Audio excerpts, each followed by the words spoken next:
ازيكم يا جماعة؟ هنتكلم النهاردة عن موضوع ذو شجون. موضوع مهم جدا لأي واحد مغترب، ألا وهو حلاقة شعر أنفك.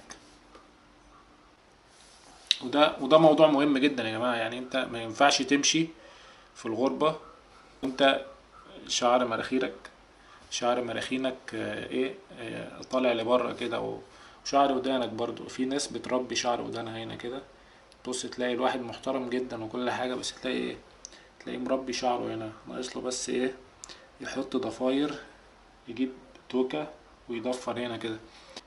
يهتم بالتفاصيل الجوهرية دي، لأن التفاصيل الجوهرية دي بتفرق في حياة البني آدم. فالحل ايه بقى؟ الحل انك تروح تطلب اونلاين، او تروح اي محل مستلزمات ادوات رجالية، تمام، تجيب مكنة زي دي.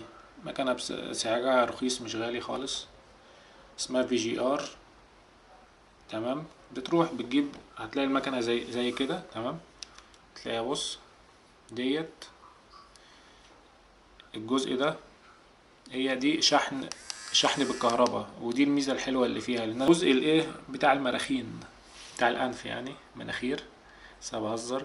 وطبعا انت لازم عشان بعد الاستخدام او قبل الاستخدام بتجيب برضو اي معطر من اللي هو بخ كده، بحيث لو في روايح مش حلوة، تمام.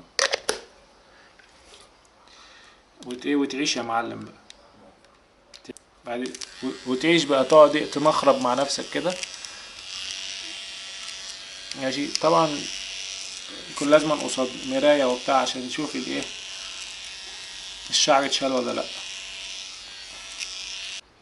ده بقى الجزء التاني. ده الجزء التاني بتاع اللي بيشيل شعر الودان. وبرضه لو عايز لو عايز تهذب